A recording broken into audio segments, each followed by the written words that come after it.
In 1852, on the LaRue plantation in Louisiana, a single act shattered the order that white society believed could never break. The master struck a pregnant enslaved woman named Clarissa so violently that she died before help could reach her. An attack carried out in front of people he assumed were too powerless to respond. He ended her life before noon, and by sundown, her husband Isaac had uncovered the coded roots, hidden names, and secret plans she had left behind. The master believed he had stopped a problem. Instead, he triggered Clarissa's entire network to awaken overnight. By the next morning, 1,000 enslaved people were moving in formation, armed with information she gathered in silence. And the man who thought no one would dare challenge him had accidentally started a war that would erase his own power forever. Before we go any further, comment where in the world you are watching from and make sure to subscribe, because tomorrow's story is one you don't want to miss. The morning bell clanged across the LaRue plantation before the sun had fully risen. Isaac's eyes opened to darkness. The familiar weight of Clarissa's body curved against his back. Her breathing came slow and steady, peaceful in the last moments before the day demanded everything from them. He turned carefully, mindful of the swell of her belly between them, and pressed his palm against it. The baby moved beneath his hand, a small flutter that made his chest tighten. "Time already?" Clarissa whispered. "Soon." Isaac's voice was rough with sleep. "Stay down a little longer. You were up half the night with that fever case. The Thompson boy needed me." She pushed herself upright anyway, wincing as she shifted her weight. His mother was terrified. "I couldn't leave them." Isaac stood and pulled on his worn shirt, buttoning it with fingers that already ached from yesterday's work. Through the gaps in the cabin walls, fog pressed thick and gray against the world. The sugarcane fields beyond would be invisible in the mist, but he knew they waited regardless. They always waited. Clarissa moved to the small table where her herbs sat in careful rows.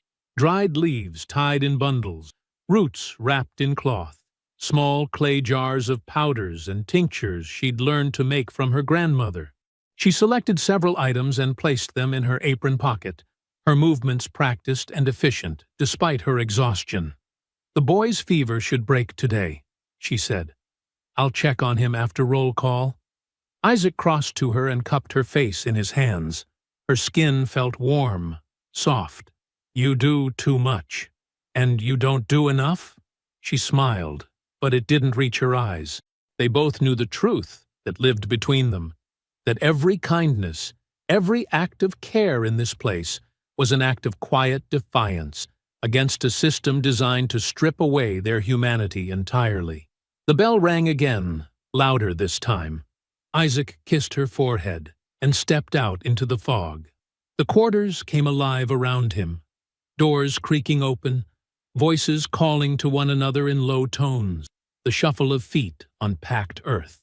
Children emerged, rubbing sleep from their eyes, while their mothers hurried them along. Old Samuel coughed his wet, rattling cough as he limped toward the gathering point. Everyone moved with the same practiced urgency, the same knowledge that being late meant the whip. The overseer, a thin man named Cutler with a face like weathered leather, stood waiting with his ledger. He called names one by one, checking off each person with a mark of his pencil. His voice carried across the yard, flat and mechanical. "Isaac. Here. Naya. Here. Jonas. Here." The roll call continued. Isaac stood with his hands at his sides, staring past Cutler at the big house on the hill. Lights glowed in the windows. Master Julian LaRue would be having his breakfast now, waited on by house servants who moved through those rooms like ghosts. Isaac wondered if the man ever considered what it meant to own another person's time, another person's body, another person's very existence. Probably not. Clarissa emerged from their cabin as the roll call finished, moving more slowly than the others. Several women clustered around her immediately, asking after the Thompson boy, thanking her for the salve she'd prepared for a burned hand, requesting her help with a difficult birth expected in the coming weeks. She answered each question patiently, her voice carrying that particular quality of calm that made people trust her instinctively. Isaac watched her interact with the others and felt something fierce and protective rise in his chest. She was the heart of this community. She held them together when everything else tried to tear them apart. "Where were you last night?" The question cut through the morning quiet like a blade. Master Julian Leroux stood at the edge of the gathering, his jacket perfectly pressed despite the early hour, his eyes fixed on Clarissa with an intensity that made Isaac's stomach drop. Clarissa turned slowly, one hand resting on her belly. "Sir? You heard me." Julian stepped closer. "I came looking for you last evening. You weren't in your cabin." "I was tending to the Thompson boy, sir. He had a dangerous fever." "And who gave you permission to leave your quarters after dark?" The yard had gone silent. Everyone stood frozen, watching. Isaac felt his muscles tense, every instinct screaming at him to move, to step between them, to do something. But he knew what happened to men who challenged masters. He knew what happened to their families. Clarissa kept her voice steady. "The boy's mother came for me, sir. I couldn't let a child die." "You're lying." Julian's face flushed red. "I think you were somewhere else entirely. I think you were plotting something." "No, sir. I was—" "Don't contradict me." Isaac's feet moved before his mind caught up. He took one step forward, then another, his hands balling into fists. But Nia grabbed his arm, her grip surprisingly strong. She was Clarissa's apprentice, barely 17, but her eyes held a wisdom that made her seem older. "Don't," Nia whispered. "You'll make it worse." Clarissa must have seen Isaac moving because she turned and met his eyes. The message in her gaze was clear. "Stay back. Let me handle this." She stepped forward, placing herself more fully in front of Julian. "Sir, I meant no disrespect. I was only trying to help." "Trying to help?" Julian's voice rose. "You think I'm a fool? You think I don't know what you people do when my back is turned?" "Please, sir." Clarissa's hand went to her belly again. "The baby." "The baby is my property, too."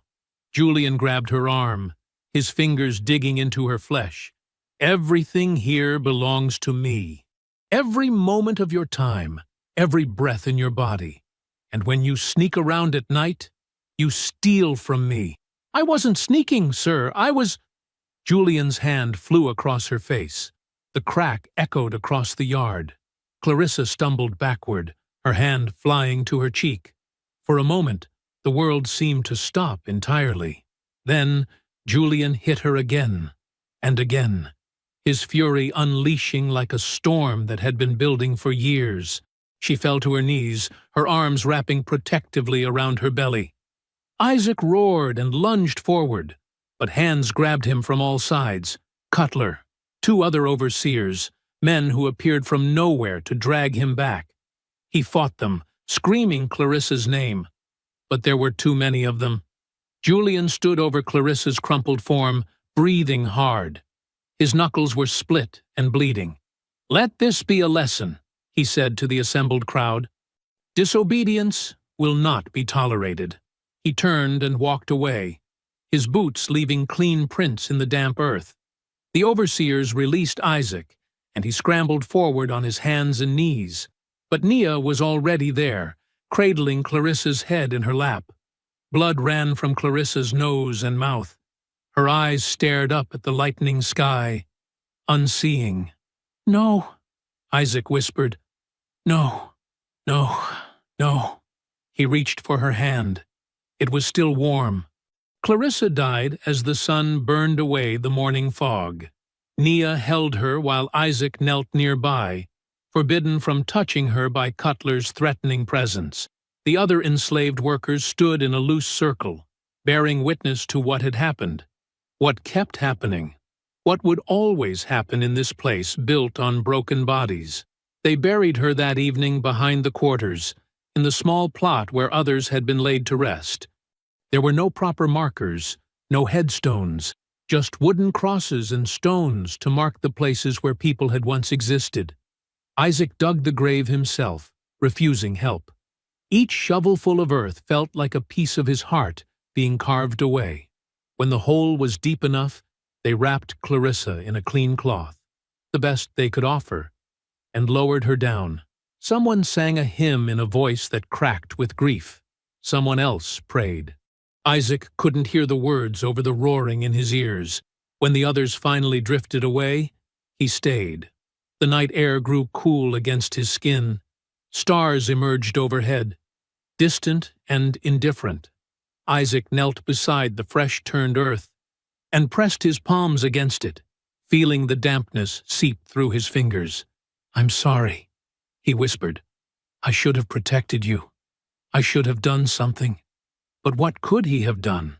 What could any of them do against men who held all the power, all the weapons, all the legal right to violence?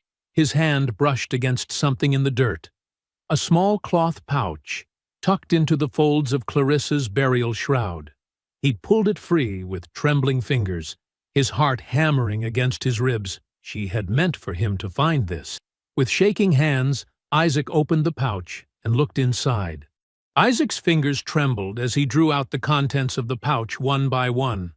The moonlight was thin, barely enough to see by, but he didn't dare risk a lamp.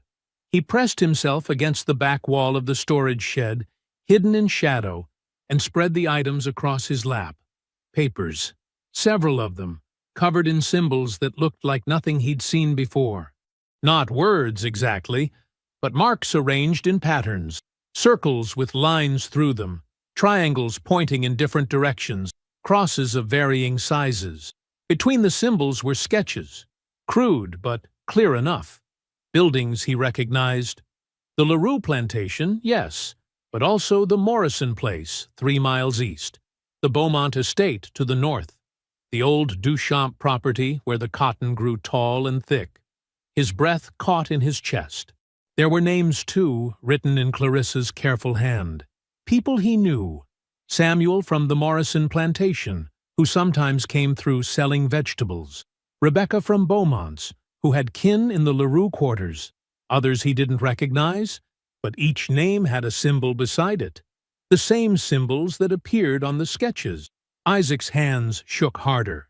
He turned one of the papers over and saw routes marked out in thin lines, winding paths that avoided roads and main thoroughfares, safe routes, escape routes, or something else entirely. "You found it." He jerked his head up, heart slamming against his ribs. Nia stood at the corner of the shed, her shape barely visible in the darkness. She moved toward him with that careful silence she'd learned from Clarissa, feet finding the quiet places between the gravel and packed earth. "How long have you been watching?" Isaac's voice came out rough. "Long enough." Nia crouched beside him, her eyes scanning the papers in his lap. "She told me you'd find it. She said if anything happened to her, you'd know what to do." "I don't know what to do." Isaac stared down at the symbols, the names, the roots. "I don't even know what this is. It's what she's been building for 3 years. Nia reached out and touched one of the papers, her finger tracing a line between plantations. Communication routes, safe contacts, people who could pass messages without drawing attention. She was connecting us, Isaac. All of us, across every plantation in the parish. Isaac's mind reeled. 3 years. While he'd been working in the fields, while he'd been focused on keeping his head down and surviving day to day, Clarissa had been building something massive, something dangerous. Why didn't she tell me? She wanted to protect you. Nia's voice was soft but firm. The less you knew, the safer you were. If Master Julian suspected anything, if the overseers caught wind of it, she didn't finish the sentence. She didn't need to. But now she's dead. Isaac's throat tightened around the words. And none of it matters. It matters more than ever. Nia pulled one of the papers closer, holding it up to catch the moonlight. She was close, Isaac. She told me that 2 weeks ago. She said everything was almost ready. Just a few more connections, a few more people in place, and then she paused. Then we could start. Start what? Organizing. Really organizing. Not just escapes, not just resistance. Something bigger. Something that could actually change things. Thunder rumbled in the distance, a low warning growl. Isaac looked up and saw clouds building on the horizon, dark masses eating away at the stars. The air had changed. It carried that electric feeling that came before storms, that sense of something about to break loose. Around them, the quarters had grown quiet, but not with sleep. Isaac could hear the murmur of voices through cabin walls, the creak of floorboards as people moved restlessly. Everyone was awake. Everyone was thinking about what they'd witnessed that morning, about Clarissa lying broken in the dirt, while Master Julian walked away, unpunished. "People are talking," Nia whispered. "They're angry. Angrier than I've ever seen them. Anger gets people killed." Isaac gathered the papers carefully, preparing to return them to the pouch. So does silence. Before Isaac could respond, a shadow detached itself from the darkness near the quarters. An old man, moving with a pronounced limp that Isaac recognized immediately. Jonas. He'd survived more years on this plantation than anyone else, his hair gone white, his back permanently bent from decades in the fields. But his eyes were sharp as he approached, and he moved with unexpected purpose. "You found Clarissa's work," Jonas said.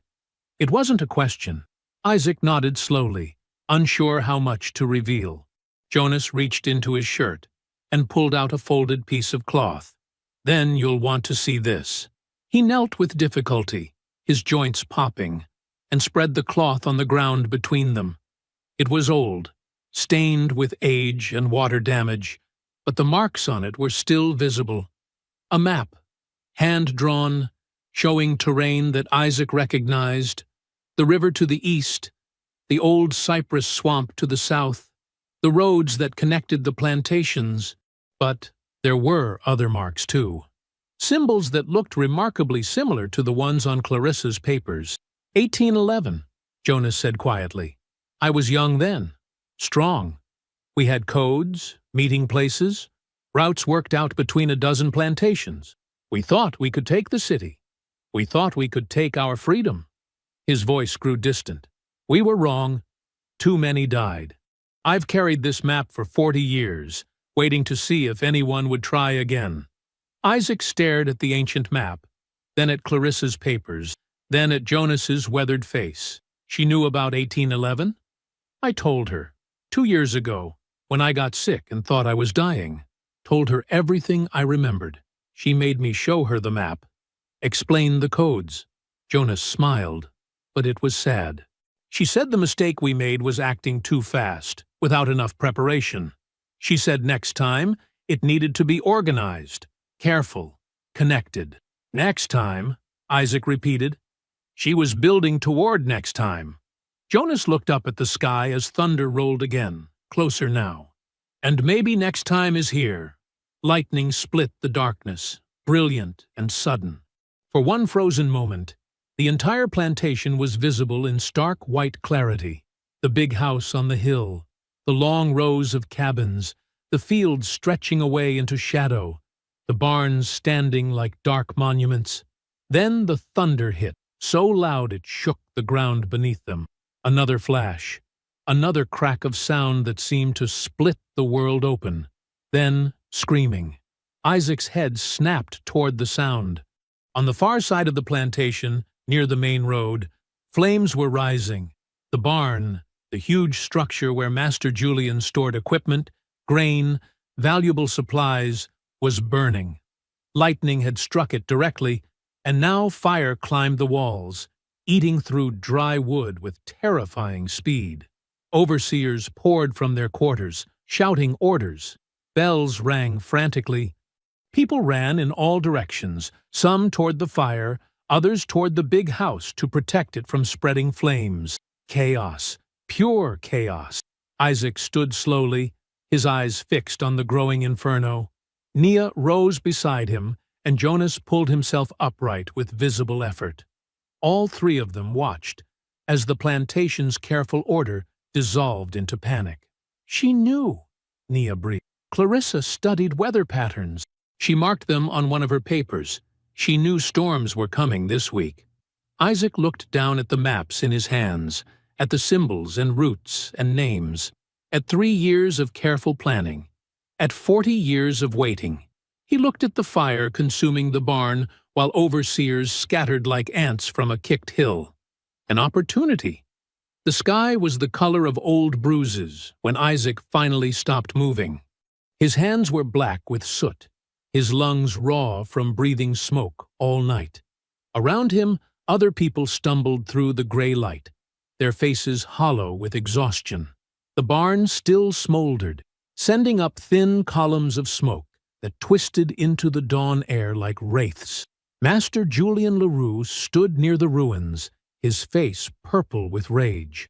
He'd been screaming for hours, at the overseers, at the sky, at anyone within earshot. His expensive coat was ruined, his boots caked with ash. He looked like a man who'd watched his kingdom crack apart. Carelessness.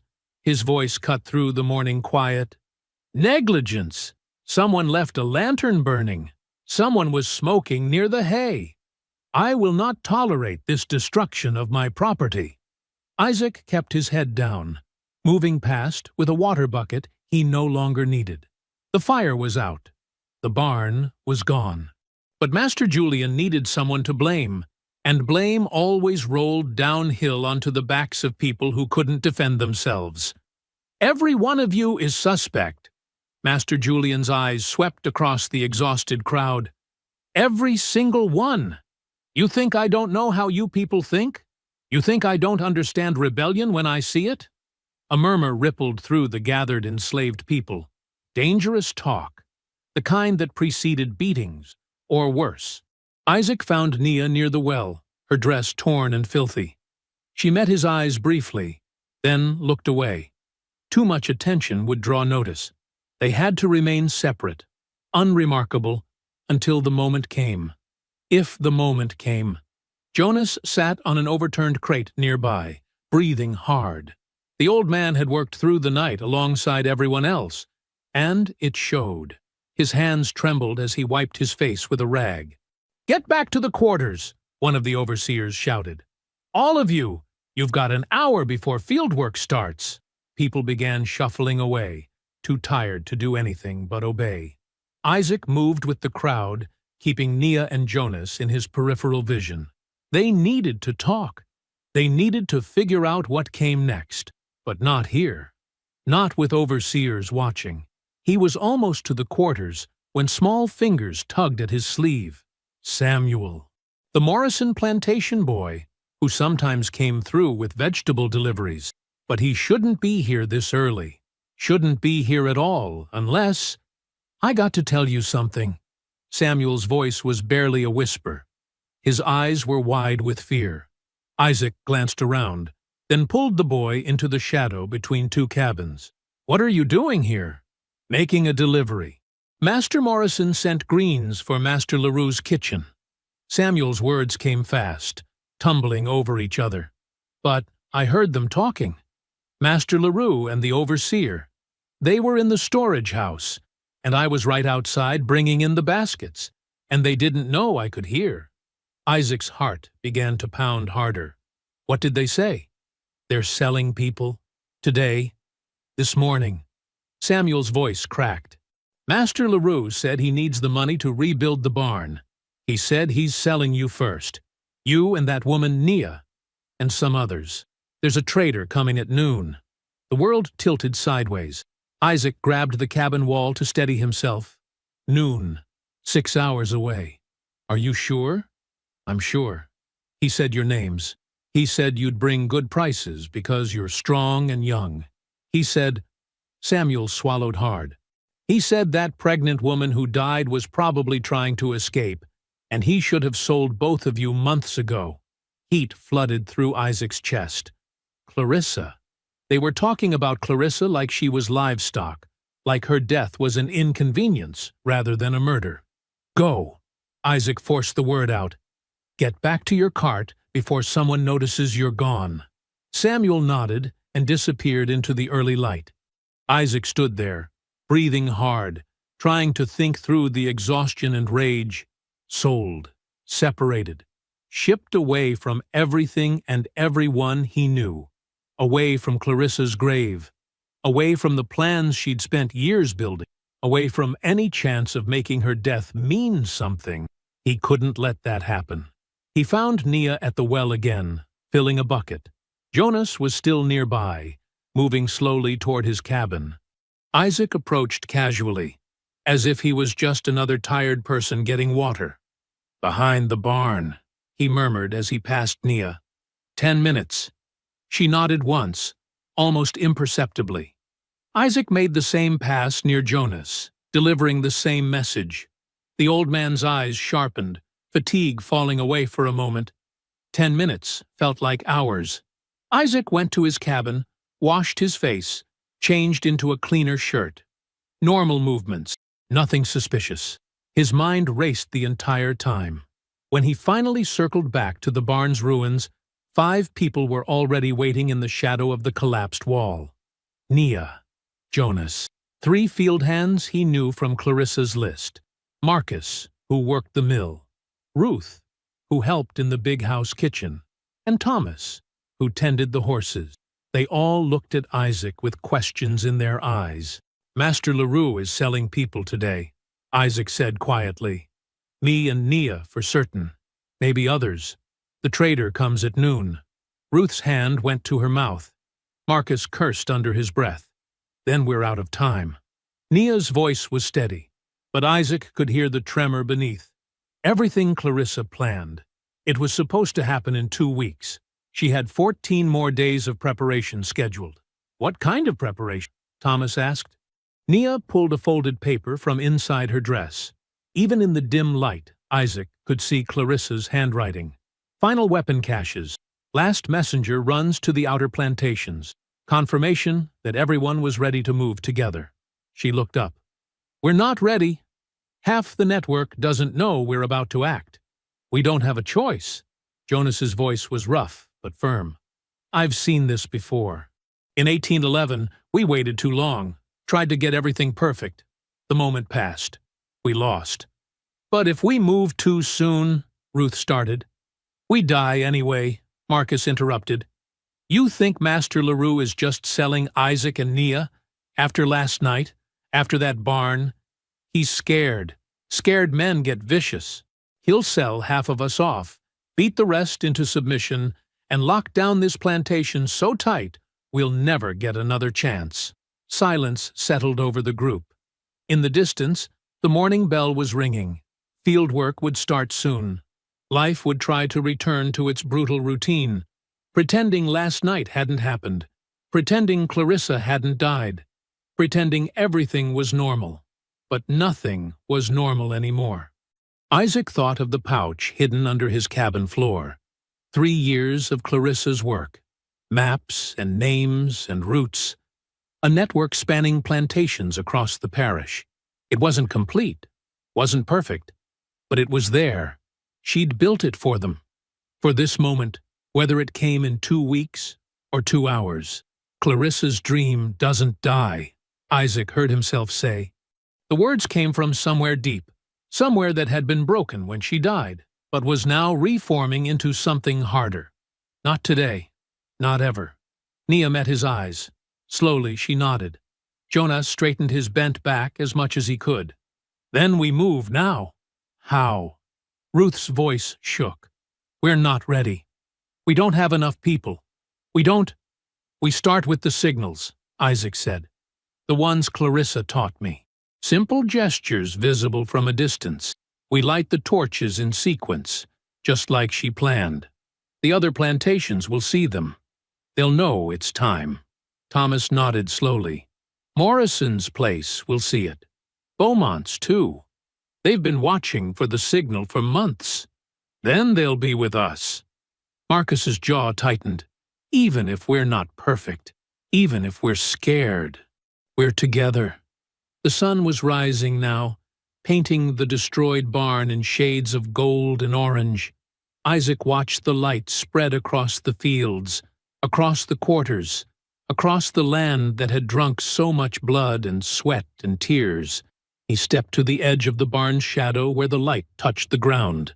His hands moved in the pattern Clarissa had taught him months ago, thinking it was just a game, just her way of showing affection across distances. But it wasn't a game. It was a language. First gesture, readiness. Second, unity. Third, now. He held his hands high so anyone watching from the distant fields would see. His heart hammered against his ribs. For a long moment, nothing happened. Then, on the Morrison plantation 3 miles east, a torch flared to life. Someone had been watching. Someone was ready. Another torch, this one to the north, Beaumont's estate. A third, far to the west, where the Duchamp property bordered the river. The signals spread like fire across dry grass, plantation to plantation, torch after torch catching light in the growing dawn. Isaac could see them all from his position, could see Clarissa's network coming alive exactly as she'd designed it. The uprising was beginning. The torches kept spreading. Isaac counted them in his mind. 8, 9, 10, each one representing another plantation joining the uprising, each one representing hundreds of people ready to fight. "We need to move." Nia appeared at his shoulder, before the overseers realized what those signals mean. Isaac turned to face the small group behind the barn. Their faces showed exhaustion and fear, but also something else, something that looked like hope.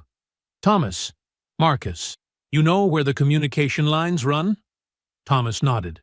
"Master LaRue has bell ropes connecting to Morrison's place and Beaumont's. Uses them to call for help if there's trouble." "Cut them," Isaac said, quietly. "Make it look like storm damage from last night." The two men disappeared into the growing light. Isaac turned to Ruth. "The horses in the stable. Can you get to them?" "I feed them every morning," Ruth said. "Overseer won't think nothing of me being there." "Remove their saddles, hide the bridles, scatter the feed so it takes time to catch them." Isaac kept his voice steady even though his pulse was racing. "Don't hurt the animals. Just make it hard for anyone to ride out for reinforcements." Ruth nodded and slipped away. Jonas was already moving toward the old storage shed behind the quarters. "I need 2 people with strong backs," he called over his shoulder. Nia gestured to 2 field hands who'd been listening nearby. They followed Jonas without question. "What about the rest of us?" someone asked from the growing crowd. More people had gathered while Isaac talked, drawn by whispered words passing through the quarters. Isaac looked at them. Dozens of faces, young and old, field workers and house servants, people who'd watched Clarissa die yesterday and were now ready to risk everything.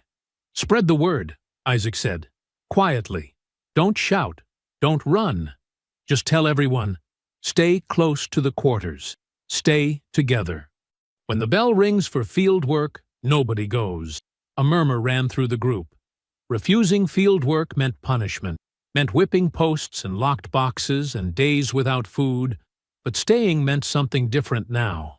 "Nia, you take the messengers," Isaac continued.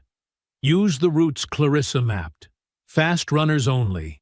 They need to reach the outer plantations before noon." Nia was already pulling people aside, whispering instructions. Isaac recognized the pattern, the same system Clarissa had been building for years. Each messenger knew one route, one set of contacts. If anyone was caught, they couldn't betray the whole network. The organized chaos of the next hour would stay with Isaac for the rest of his life. People moving with purpose, quiet efficiency, no panic, no disorder. Just Clarissa's plans coming alive through their hands. Thomas and Marcus returned first. "Lines are cut," Thomas reported. "Looked like a tree branch fell on them during the storm. Nobody will know different." Ruth came back minutes later, slightly breathless. "Horses are loose in the far pasture. Took the tack and hid it in the hayloft. Overseer's going to have a hard time catching them." Jonas emerged from behind the storage shed with his helpers carrying a heavy cloth bundle. The old man's face was grim but determined. He set the bundle down and unwrapped it carefully. Tools, not plantation tools. These were older, rougher. Hammers and blades and things that could be weapons if needed. Buried so long the metal was dark with age. From 1811, Jonas said quietly. We hid them when we thought we might need them again. His weathered hands touched each piece like they were sacred objects. Didn't think I'd live to see this day. More people kept arriving. Isaac watched the crowd swell as word spread through the quarters. 50 people, 70, 100. All staying close, all waiting for direction. The morning bell rang. Nobody moved toward the fields. In the distance, Isaac heard shouting. The overseers had noticed. Master LaRouse's voice carried across the plantation, demanding people get to work. Still, nobody moved. Isaac felt the weight of every eye on him. These people were trusting him with their lives, with their families, with everything. Stay together, he called out, voice carrying across the crowd. Stay strong. Don't fight unless they force it, but don't back down. 3 overseers came striding toward the quarters, whips in hand. The crowd shifted but held firm. Isaac stepped forward to meet them. Get to the fields, the lead overseer snarled. Now. No. The simple word hung in the air. Isaac saw the overseer's face change as he realized what was happening. His hand went to his whip, but then he saw the crowd behind Isaac, saw how many people stood there, saw Jonas with his ancient tools, saw the defiance in every face. The overseer's hand dropped. He looked at his companions, who were already backing away. Master LaRue will hear about this, he said, but his voice shook. I expect he will, Isaac replied. The overseers retreated toward the big house. Isaac could see them arguing, gesturing wildly. One of them tried to run for the stable, probably to ride for help, but Ruth had done her job well. The horses stayed scattered in the far pasture. Nia returned with her messengers spread out behind her. 20 plantations have been contacted, she reported. 15 confirmed they're ready to join. The others are gathering people now. The sun climbed higher. Mid-morning approached, and with it came the sound of footsteps, many footsteps, from the road leading to the plantation. Isaac turned to see a group approaching from Morrison's estate. 40 people, maybe 50, walking with purpose. Behind them, another group from Beaumont's place, then another from properties Isaac didn't even recognize. They kept coming, streaming in from every direction like water flowing downhill. People who'd been waiting for this moment, who'd been watching for Clarissa's signals, who'd been preparing for the day they would finally fight back.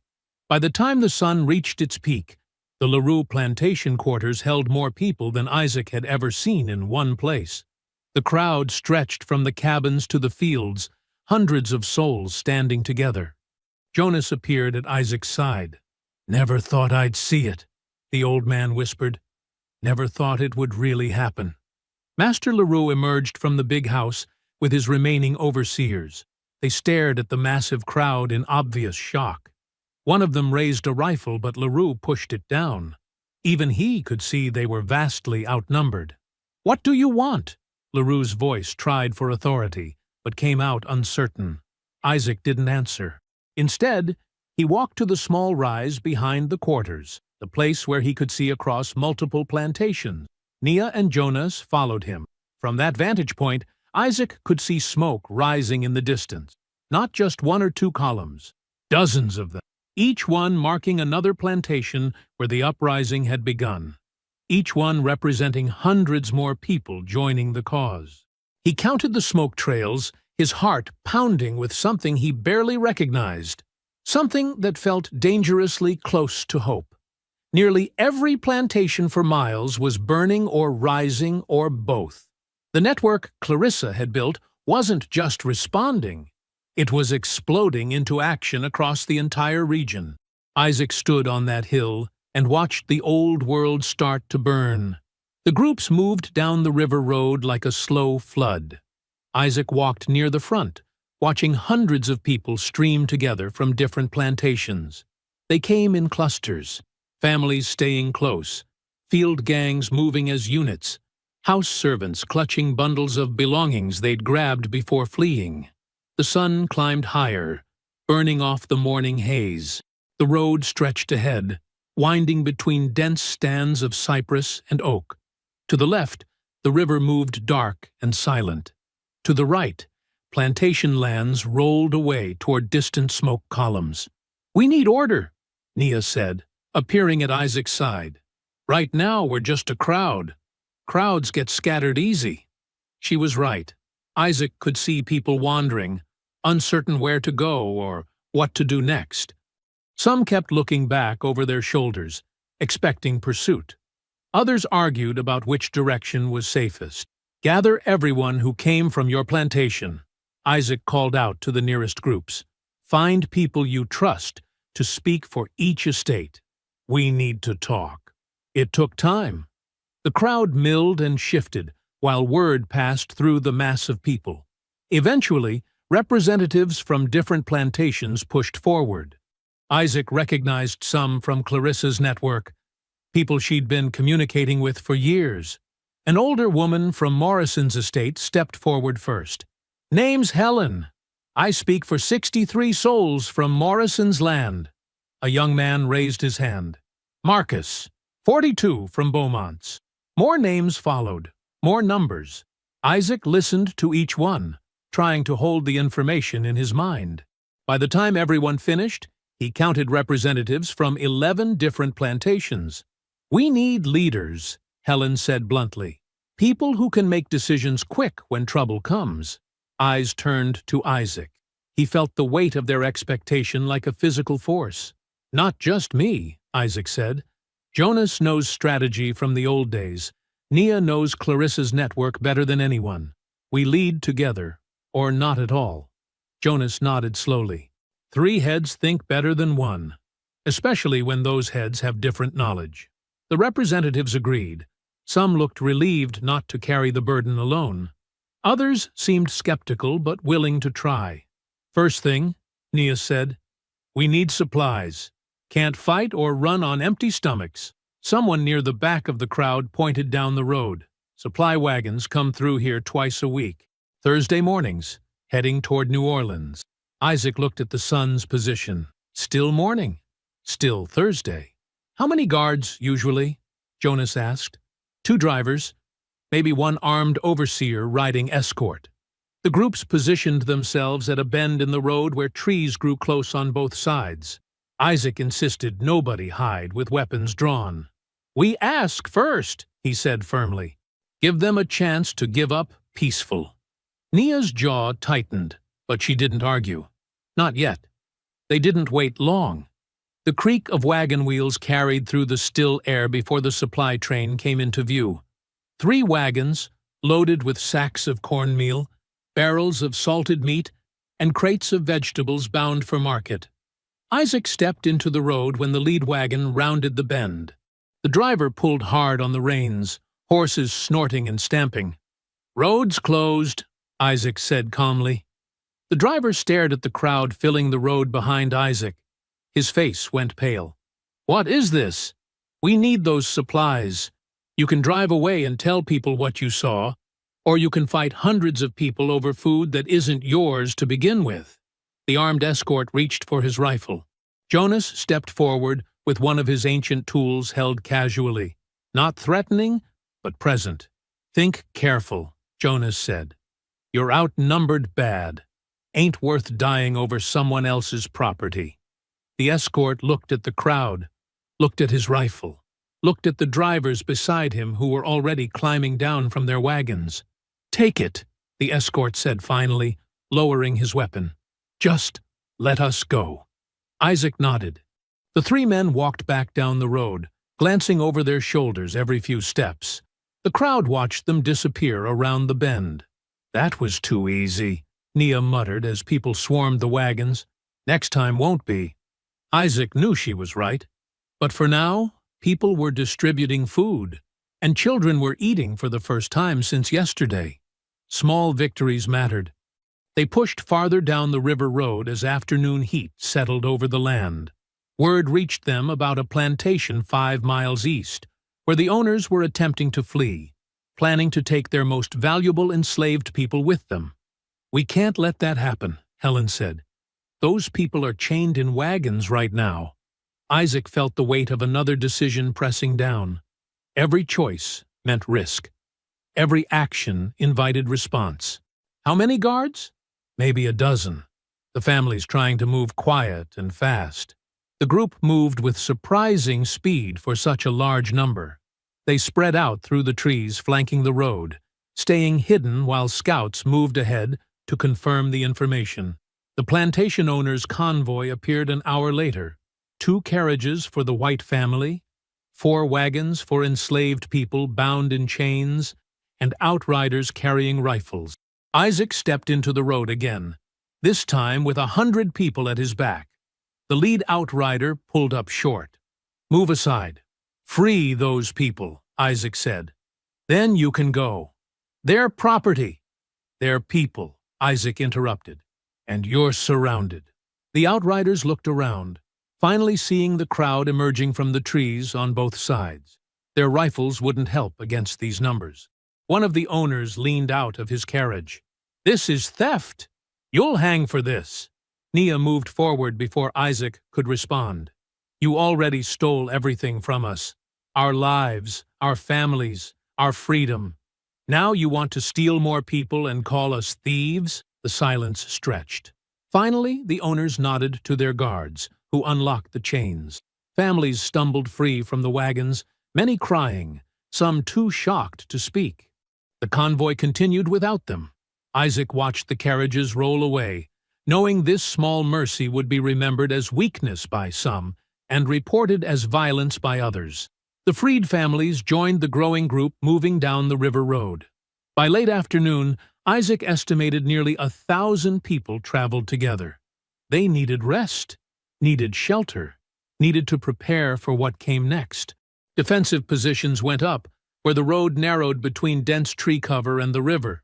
Jonas directed people in setting up barriers using fallen logs and wagon parts.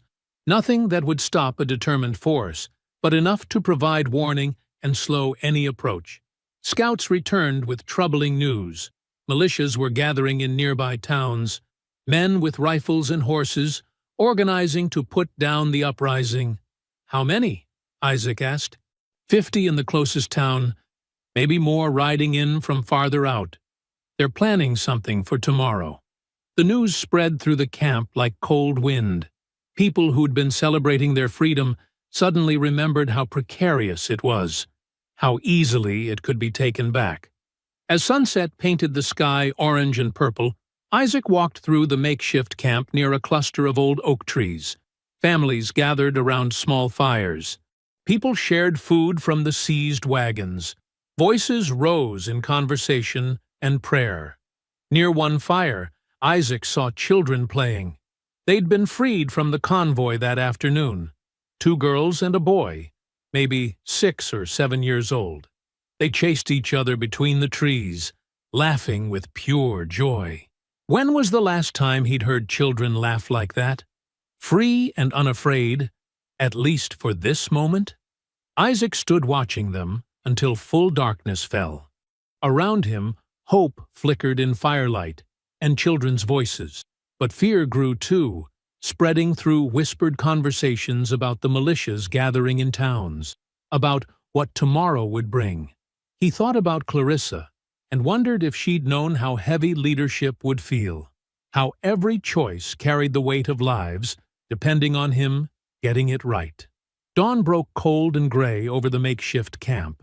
Isaac woke to find people already moving, packing what little they had, preparing for another day of uncertainty. The fires from last night had burned down to ash and ember. Jonas appeared beside him, moving stiff from sleeping on hard ground. "Scouts came back hour ago. Got news." Isaac stood, brushing dirt from his clothes. "What kind?" "The kind that means we got choices to make."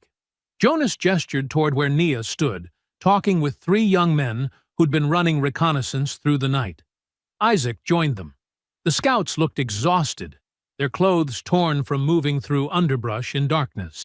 Militia's setting up an outpost 8 miles northeast, the tallest scout reported, right where the old logging road meets the river crossing. They're planning to block any movement north.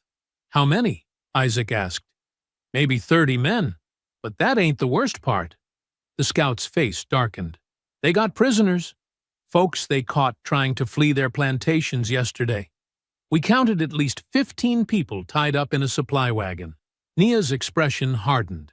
What are they planning to do with them? Heard guards talking.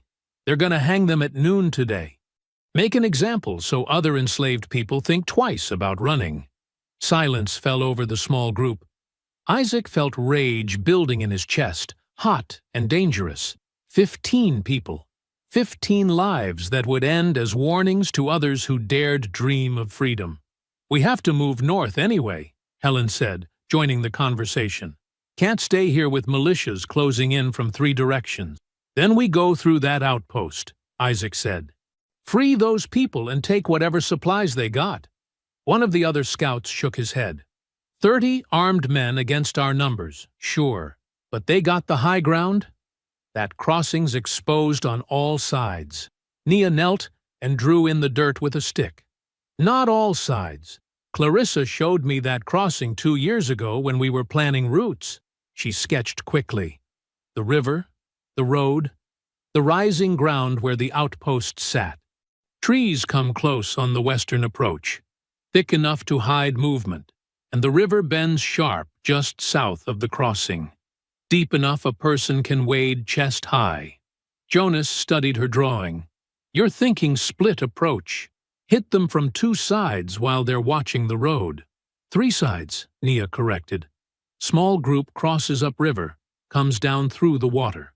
Main force pushes through the western trees. 3rd group waits on the road, draws their attention. Isaac saw the plan taking shape. Risky, but possible. How long to get everyone in position? If we move now, we can be ready by mid-morning, before they start executing anyone. The decision settled over Isaac like a weight. Every choice meant gambling with lives, but doing nothing meant watching 15 people die for wanting what every human deserved. We do it, Isaac said.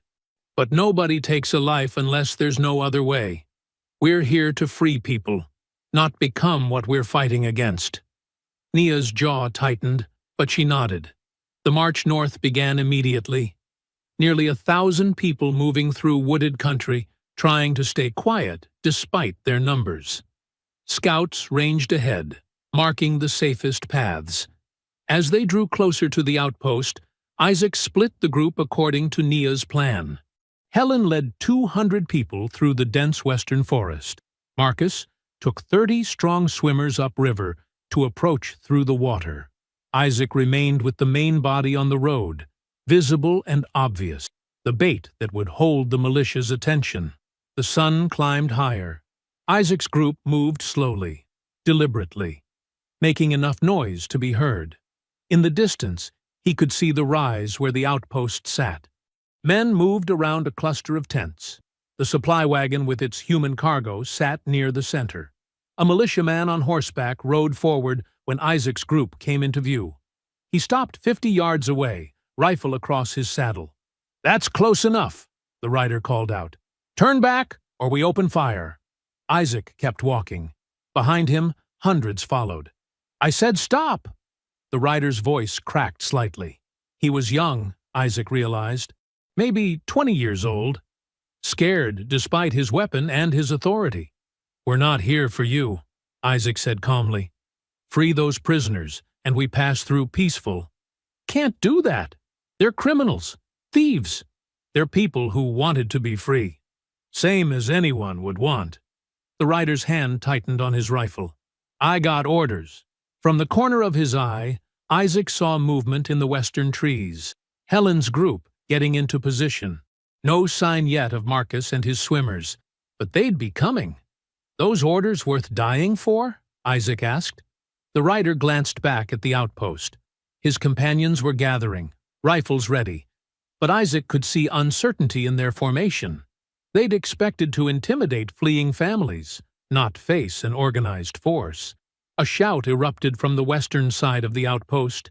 Helen's group burst from the trees, moving fast. The militiamen swung toward the new threat, confusion breaking their line. Then Marcus and his people came up from the river, water streaming from their clothes, appearing like spirits behind the distracted guards. The militia broke. Some dropped their weapons immediately. Others fired wild shots that hit nothing but air and dirt. The rider in front of Isaac wheeled his horse and galloped back toward the outpost, then kept riding past it into the distance. Isaac's group surged forward.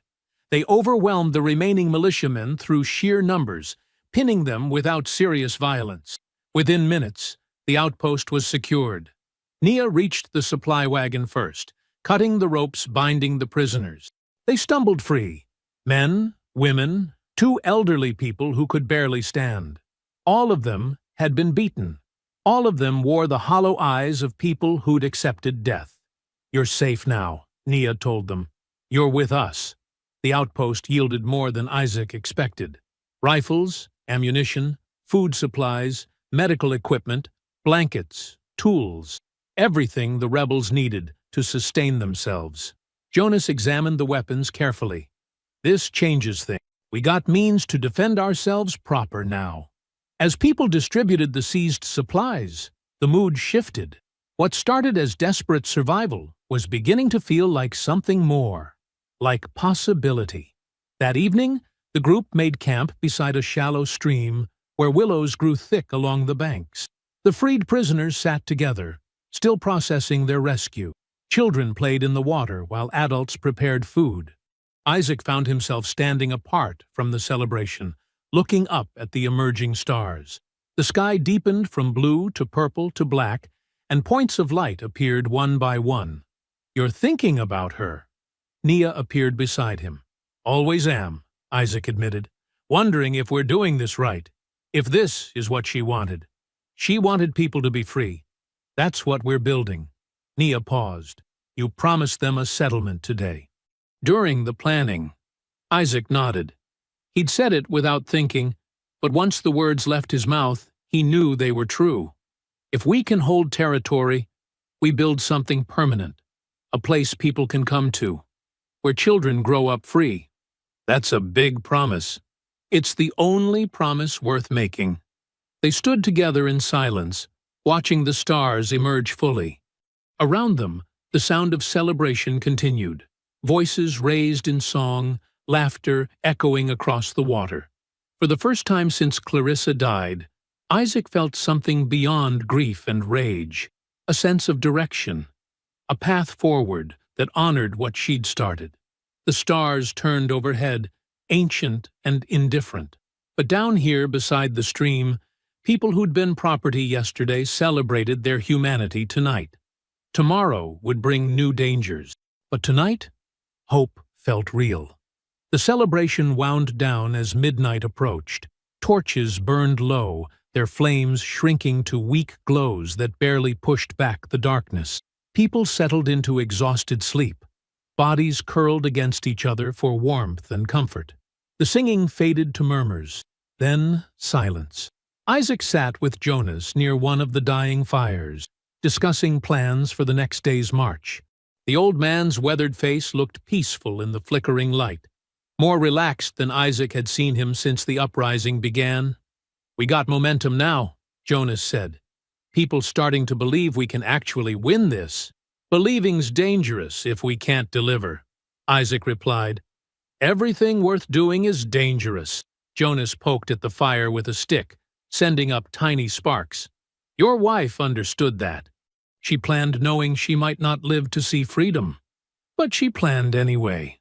The words settled over Isaac like a blanket. Clarissa had known the risks. She'd built the network despite them, hidden the messages, prepared the way. Her death hadn't been the end of something, it had been fuel for the beginning. Across the camp, a figure moved through the shadows. Benton, a quiet man who'd joined the rebellion 3 days earlier, when his plantation fell to the advancing rebels. He carried a bucket, walking toward the stream. Nia appeared at Isaac's shoulder. "Where's Benton going?" "To fetch water," Isaac said. "Why?" "He's been nervous since we took the outpost. Won't meet anyone's eyes. Jumps at every sound. Half the people here are nervous. We're all running on fear and hope mixed together." "This is different." Nia's voice carried an edge. "I know scared. This is something else." Isaac watched Benton disappear into the darkness beyond the torchlight. The man had seemed grateful when they freed his plantation. He'd worked hard during the march, helped distribute supplies, never complained. Nothing about him suggested betrayal. "You're seeing threats everywhere because we're surrounded by them," Isaac said gently. "Benton's just tired like everyone else." Nia's expression remained tight, but she didn't argue further. She moved away to check on the perimeter guards, her footsteps silent despite the dry leaves covering the ground. Jonas chuckled softly. "That girl don't trust easy. Clarissa taught her to question everything. Smart teaching. Keeps you alive." Jonas stood with a grunt, joints cracking. "I'm gonna check on the children before I sleep. Some of them still shaking from what they saw at the outpost." Isaac nodded. The rescued prisoners included several children who'd watched their parents beaten, who'd been told they would die before sunset. Those images didn't fade quickly, especially not for young minds. The camp settled into deeper quiet. Guards walked slow circles at the edges of the firelight. Somewhere in the distance, an owl called, a sound that might have been peaceful under different circumstances. Time stretched. Isaac found his thoughts drifting to Clarissa, as they always did in quiet moments, wondering what she would say about the choices he'd made, whether she'd approve of the violence or condemn it. He'd tried to keep bloodshed minimal, but war had its own logic. Once started, it consumed everything. The first gunshot shattered the silence like breaking glass, then another, then a dozen more, erupting from 3 different directions simultaneously. People screamed. Confusion exploded across the camp as sleeping rebels scrambled awake, reaching for weapons they'd set aside for the night. Militiamen poured from the darkness, firing into the panicked crowd. They knew exactly where to strike. The supply wagons, the main gathering points, the areas where the most people slept. Someone had told them. Someone had drawn them a map. Isaac grabbed his rifle and ran toward the chaos. Bullets whined past his head. A woman fell beside him, clutching her shoulder. He pulled her behind a wagon, then kept moving. "Form lines!" he shouted. "Get the children to the trees!" But there were no lines to form. The attack had shattered any organization. People ran in every direction, some toward the woods, others deeper into camp, searching for loved ones. Nia appeared through the smoke, her face grim. Benton never came back from the stream. This was planned. The betrayal hit Isaac like a physical blow. He'd dismissed her suspicion. He'd let a traitor walk away, because he wanted to believe people were fundamentally good, that desperation wouldn't turn someone into an informant. Another volley of gunfire tore through the camp. Isaac saw Jonas near the wagons, helping injured children climb into a cart. The old man moved with surprising speed despite his age, lifting a small girl who couldn't walk, settling her gently among the supplies. Then militiamen surrounded him, 4 men with rifles, shouting for Jonas to put the children down and surrender. Jonas didn't run. He placed himself between the children and the guns, arms spread wide. "These are children," Jonas said, his voice carrying despite the chaos. "You gonna murder children?" One of the militiamen hesitated, but their leader didn't. He struck Jonas across the face with his rifle butt, sending the old man to his knees. 2 others grabbed Jonas's arms, dragging him away from the wagon. Isaac tried to reach them, but the crowd surged between them. Bodies pressed from all sides, everyone trying to escape the killing ground the camp had become. "Isaac!" Helen grabbed his arm. "We have to retreat. There's too many of them." She was right.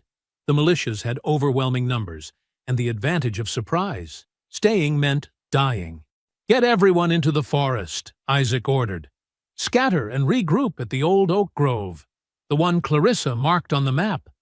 The retreat became a stampede. Hundreds of people crashed through the underbrush, abandoning supplies and weapons in their desperation to escape. The militias pursued, firing blindly into the darkness. Isaac ran with a group of survivors, pulling the injured along when they stumbled. Nia moved beside him, covering their backs, pausing to fire carefully aimed shots that slowed the pursuit without wasting ammunition. They ran for hours, putting distance between themselves and the burning camp. Behind them, orange light painted the sky as the militias set fire to everything the rebels had captured. Smoke rose in thick columns, visible even in the darkness. The forest grew denser as they pushed deeper. Low branches whipped Isaac's face, roots tried to trip him, but he kept moving. People sobbed as they ran, calling names of family members lost in the chaos. Finally, just before dawn, Isaac couldn't run anymore. His legs gave out, and he collapsed against a massive fallen log. Around him, the survivors dropped where they stood, gasping for air. Nia did a quick count. Maybe 60 people remained from their group. 60 out of hundreds. The rest were dead, captured, or scattered across miles of wilderness. Jonas was gone. Taken by the militias, probably already dead or wishing he was. The sky lightened gradually, revealing their exhausted faces. A young mother held her infant, both of them trembling. An elderly man sat with his head in his hands, tears running down his weathered cheeks. 2 teenagers supported an injured woman between them, her leg badly hurt from the running. Behind them, smoke continued rising. The dawn revealed the full extent of the disaster. Multiple columns of smoke from different locations, showing that the ambush had hit several rebel camps at once. Benton had given them everything, every position, every number, every weakness. Isaac stared at the smoke and felt something break inside himself. He'd led these people into disaster. He'd ignored Nia's warnings about Benton. He'd made promises about settlements and freedom and a better future, and now dozens were dead because he'd been too naive, too trusting, too stupid to see betrayal when it walked among them. "This is my fault," Isaac said quietly. Nia wiped blood from a cut above her eye. "Benton's the one who sold us out. You warned me. I didn't listen. We're all still learning how to fight a war. Jonas isn't. Jonas got captured because I was too blind to see what was right in front of me." Isaac's voice cracked. "How many people died tonight? How many families got torn apart because I thought I could trust everyone?" The survivors sat in silence, too exhausted to offer comfort. They'd followed Isaac's leadership, believed his promises, and now they huddled in the forest with nothing but the clothes on their backs and weapons they'd managed to grab while fleeing. The sun broke over the horizon, painting everything in pale gold light. Birds began singing, indifferent to human suffering. The forest continued its ancient rhythms, while Isaac drowned in the weight of his failures. The forest woke slowly around them. Survivors stirred from restless sleep, groaning as muscles stiffened from hours of running, reminded them of the night's horrors. Some people checked their bodies for injuries they hadn't noticed during the escape. Others simply stared into nothing, eyes hollow with shock. Isaac hadn't slept at all. He'd kept watch through the pre-dawn hours, listening for sounds of pursuit that never came. The militias had apparently been satisfied with destroying the camps and capturing Jonas. They hadn't bothered chasing scattered refugees through unfamiliar territory in darkness. Small comfort. Morning light revealed the full extent of their losses. Isaac counted 58 people, including himself and Nia. 58 souls out of the hundreds who'd celebrated victory just hours earlier. Most were field hands who'd never held weapons before this week. Several were children, some without parents now. 2 women were pregnant. One elderly couple sat together, holding hands, looking too tired to continue. They had no supplies beyond what people carried in their pockets. No food except a few pieces of dried meat someone had grabbed while fleeing. No medical supplies for the injured. No tools. No maps. No shelter materials. Just bodies and whatever weapons they'd managed to keep during the chaos. "We can't stay here," Nia said, approaching Isaac. Her clothing was torn, her face smudged with ash and dirt. A bruise darkened her left cheek, where something had struck her during the fighting. "Those militias might come looking once daylight makes tracking easier. Where do we go?" Isaac's voice came out flat. "Empty. We lost everything. Half our people are gone. Jonas is captured. We don't have supplies to last even 2 days. We go forward. Same as always? Forward to what? Another massacre? Another betrayal?" Isaac gestured at the survivors. "I promised them freedom. I promised them safety. Instead, I led them straight into a trap." Nia grabbed his shoulder, fingers digging in hard enough to hurt. "You want to give up? Fine. Sit here and wait for them to find you.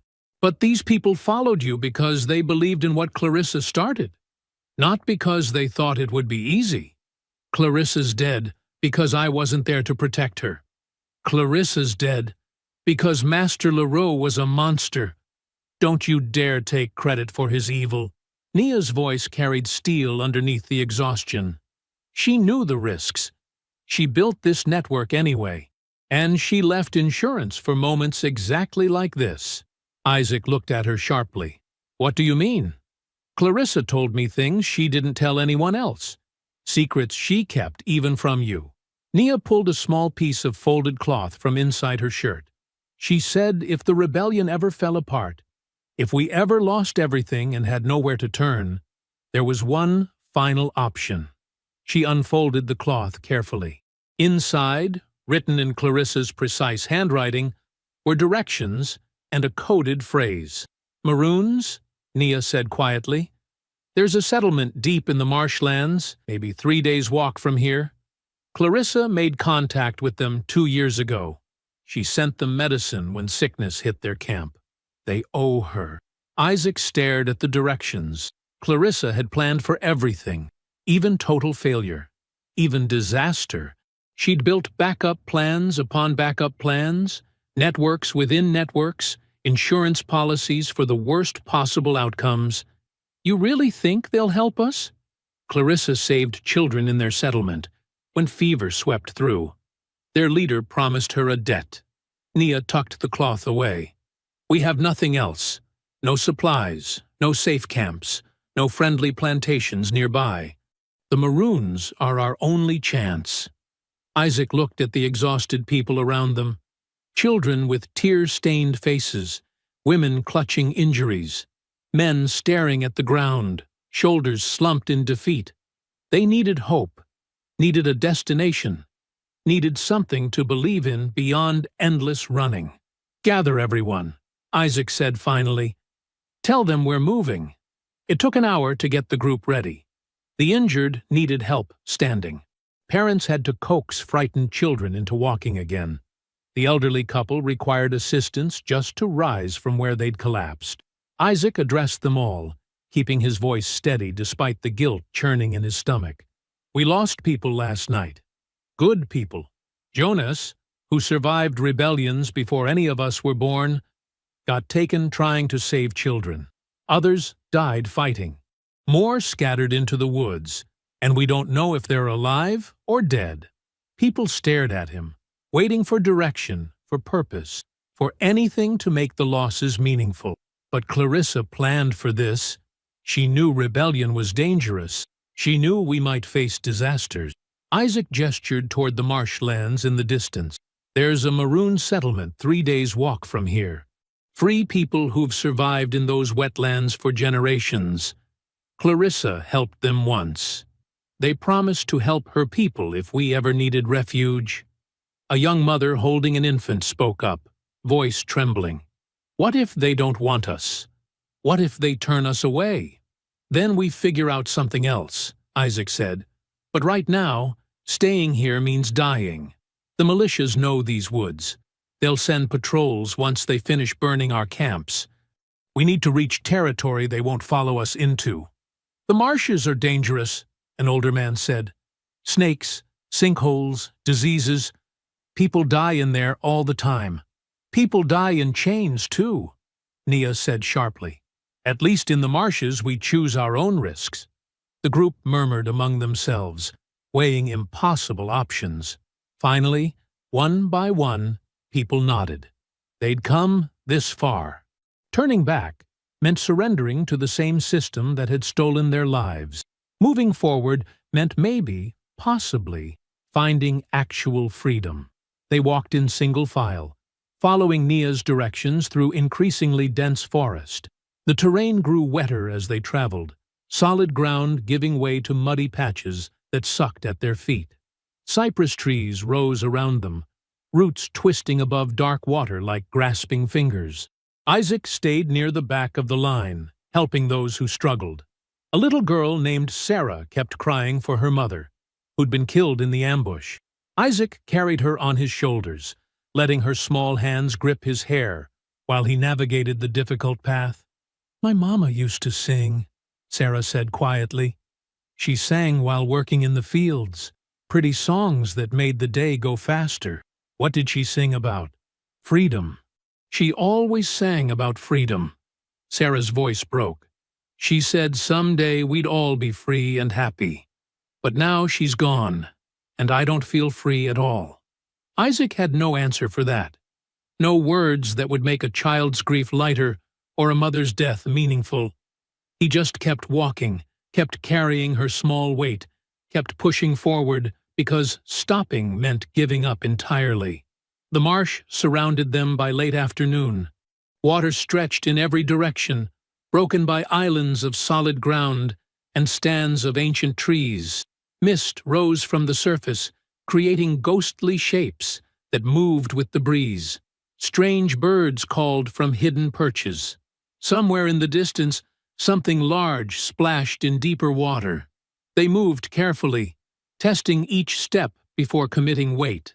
The pregnant women needed extra help navigating slippery roots. The elderly couple held on to each other, moving slowly but steadily, refusing assistance despite their exhaustion. The sun began its descent toward the horizon, painting the mist gold and orange. Shadows lengthened across the water. The temperature dropped as evening approached. Then Nia stopped suddenly, hand raised in warning. Everyone froze. Isaac strained his eyes, searching the mist for whatever she'd sensed. At first he saw nothing but trees and water and fading light. Then silhouettes emerged from the haze, human shapes, standing perfectly still, watching from strategic positions around the survivors. They wore simple clothing that blended with the environment. Several held weapons, spears, bows, tools adapted for defense. Maroon warriors, free people who'd survived in these wetlands for generations, who knew every pathway and hiding spot, who could vanish into the marsh like smoke if threatened. Nia stepped forward carefully, hands raised in a gesture of peace. Her voice carried clearly across the still water, speaking words Clarissa had taught her, a coded phrase that identified them as friends rather than threats. The warriors didn't respond. They simply watched, silhouettes against the dying light, waiting to see what these desperate refugees truly wanted from their hidden world. The warriors moved like shadows through the marsh, gesturing for the survivors to follow.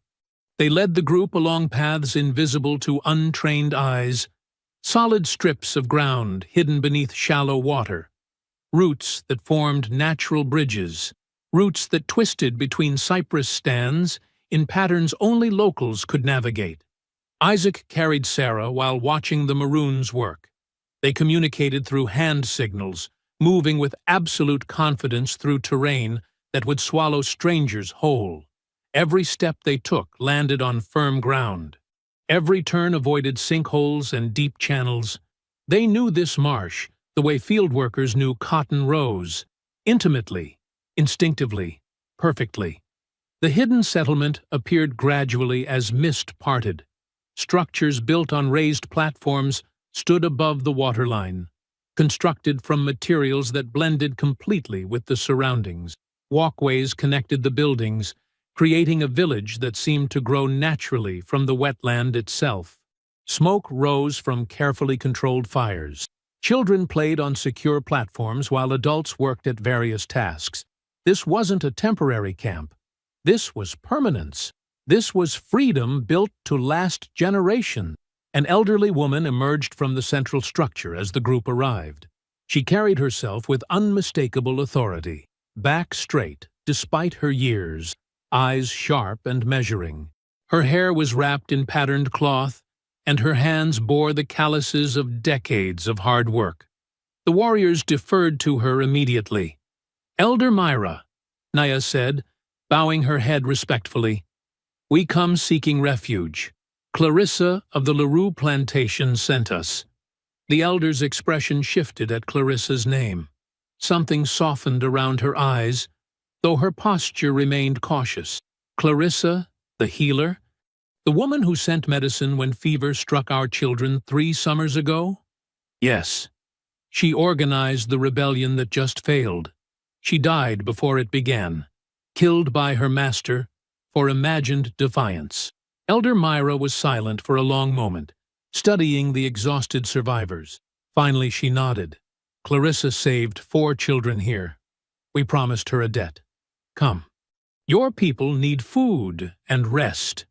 The Maroons moved efficiently, guiding survivors to dry platforms and bringing clean water. They offered simple food, fish caught that morning, roots gathered from the marsh, bread baked in covered ovens. It wasn't much, but it was freely given, shared without expectation of payment or servitude.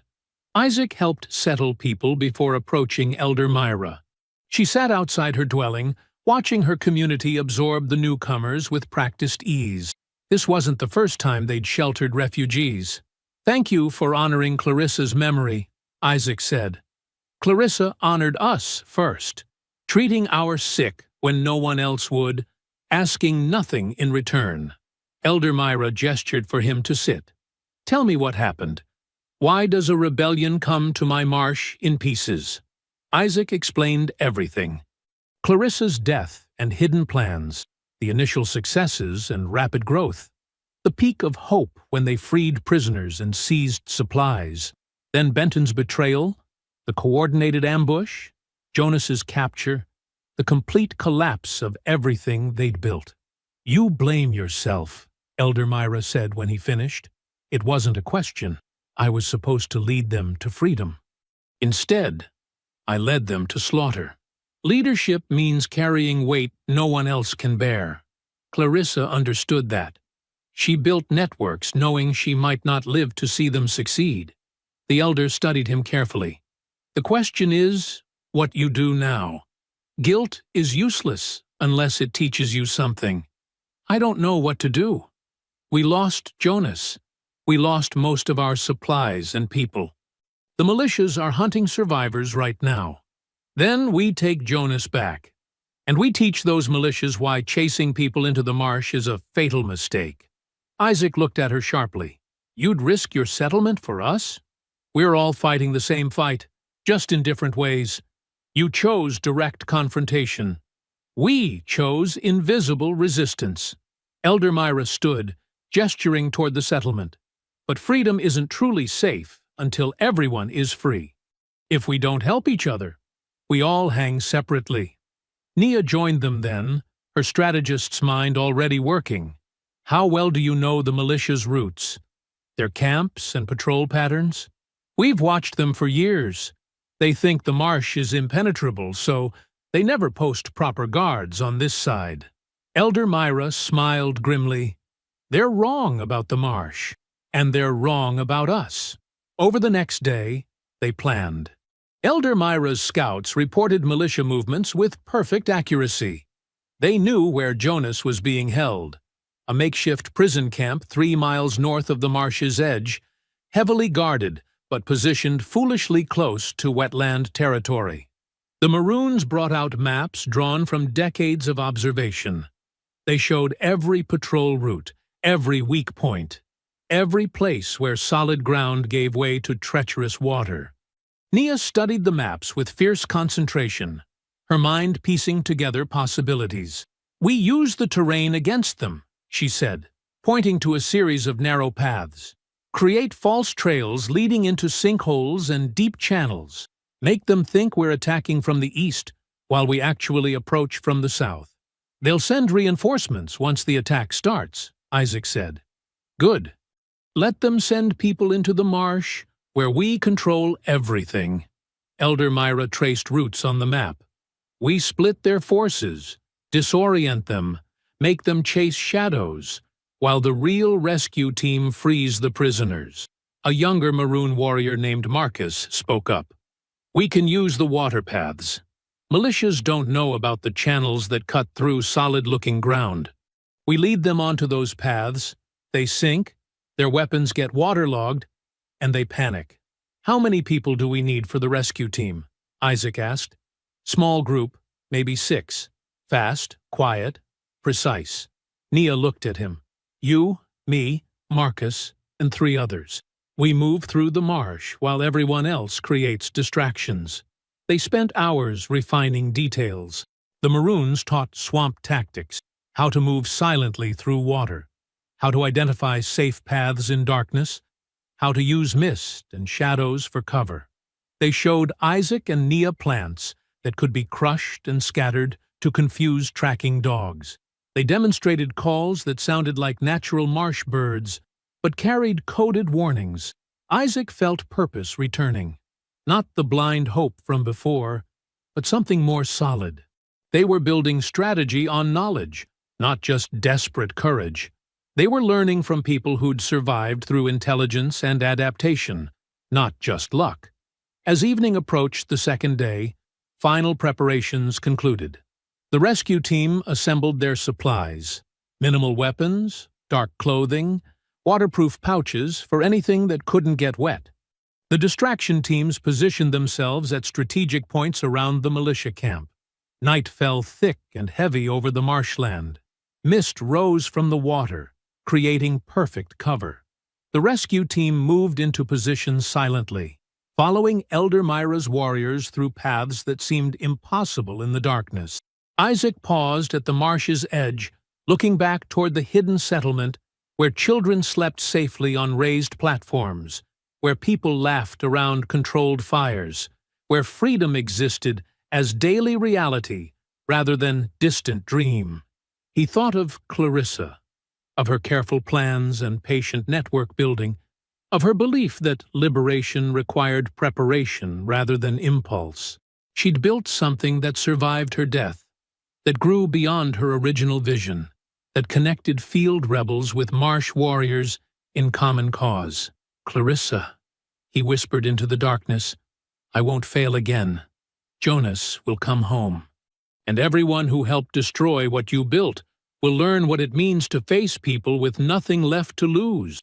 Then he followed Nia into the black water, moving silently toward the militia camp where Jonas waited, where justice demanded collection, where the rebellion's next chapter would be written in marsh mud and midnight courage. The mist hung thick over the black water like cotton pulled thin. No moon penetrated the cloud cover. Perfect darkness surrounded the militia patrol as they pushed deeper into the marshland, following what appeared to be clear trails marked by broken branches and disturbed earth. The trails were lies, every mark deliberate, every sign false. Marcus crouched beside Isaac in waist-deep water, 20 yards from the nearest militiaman. They'd positioned themselves in a channel that looked like solid ground from above, but dropped into deep water the moment weight settled on it. The cold soaked through Isaac's clothes, but he stayed motionless, breathing slow and quiet. "They're spreading out," Marcus whispered, barely audible. "Exactly, like we planned." The militia commander barked orders, his voice carrying across the water. "Fan out! The rebels came through here. Tracks are fresh." His men obeyed, breaking into smaller groups to cover more ground. That was their first mistake. The marsh didn't forgive isolation. Two militiamen stepped onto what looked like a moss-covered path. The ground gave way immediately. They dropped into chest-deep mud that sucked at their legs like living things. Their rifles went under. One man shouted for help, thrashing, which only made him sink faster.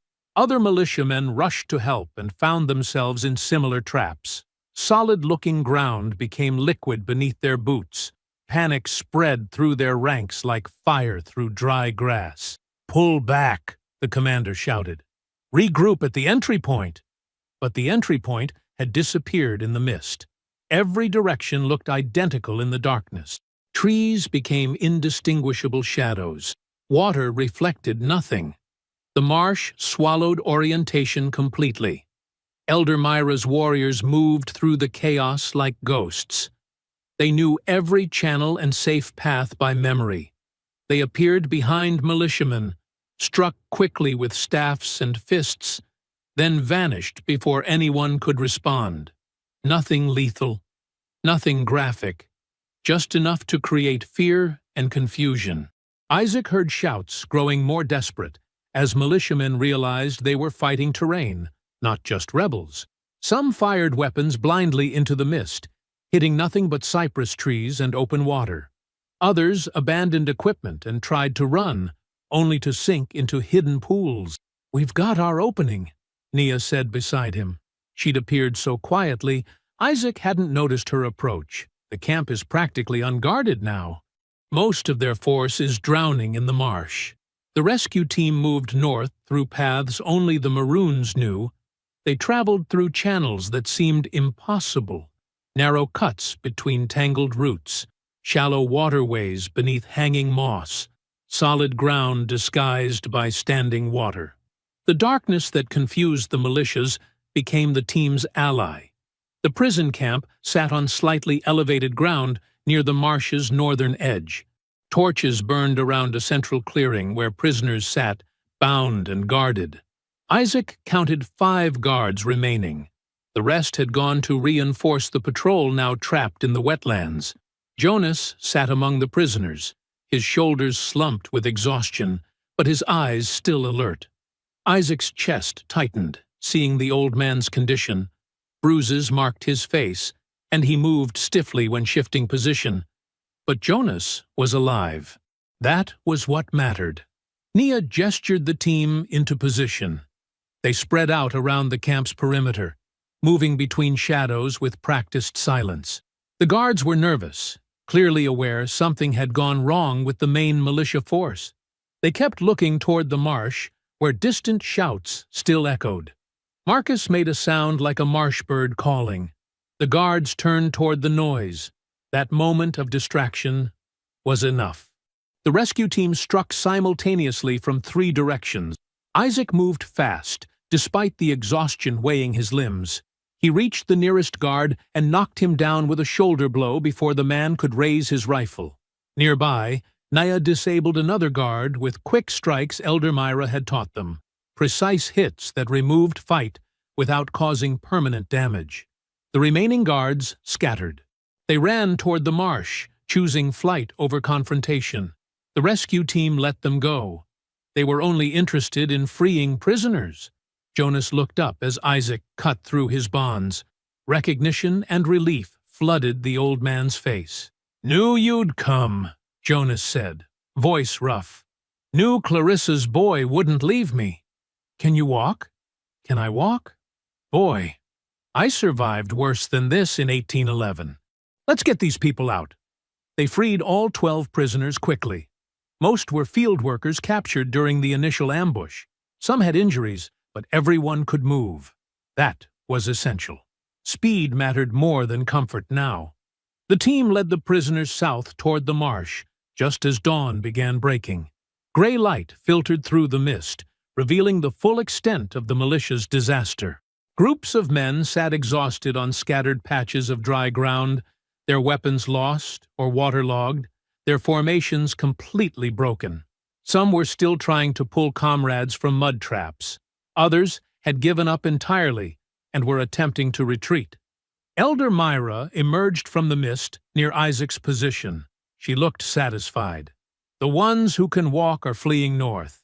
The ones who can't are sitting in mud, waiting for rescue. Either way, they won't threaten anyone for a long time. Anyone hurt on our side? Isaac asked. Minor injuries. Nothing serious. We know this marsh. They don't. That made all the difference. By mid-morning, the entire militia force had either fled the region or sat captured, disarmed, and waiting to be released once they promised to leave and never return. The rebels and Maroons controlled the backwoods completely. The river road lay open. The escape routes were secure. Over the following days, they worked steadily to establish something more permanent than temporary victory. Elder Myra's people showed them how to build raised structures hidden within the marsh. Nia organized communication systems connecting the Maroon settlement to plantation networks still operating across the region. Jonas, despite his injuries, began training younger fighters in defensive tactics. Most importantly, they created a protected corridor, a clear route leading from dangerous plantations through the backwoods to the Maroon settlement's safety. They marked the path with symbols only those who knew Clarissa's codes could recognize. They positioned scouts along the route to guide travelers and warn of threats. Within 2 weeks, the first families arrived. Then more. Then dozens. Escaped workers who'd heard rumors of a safe place beyond the marsh. Families fleeing before they could be sold apart. Young people refusing to accept the lives their masters planned for them. The settlement expanded to accommodate them. More platforms rose from the marsh water.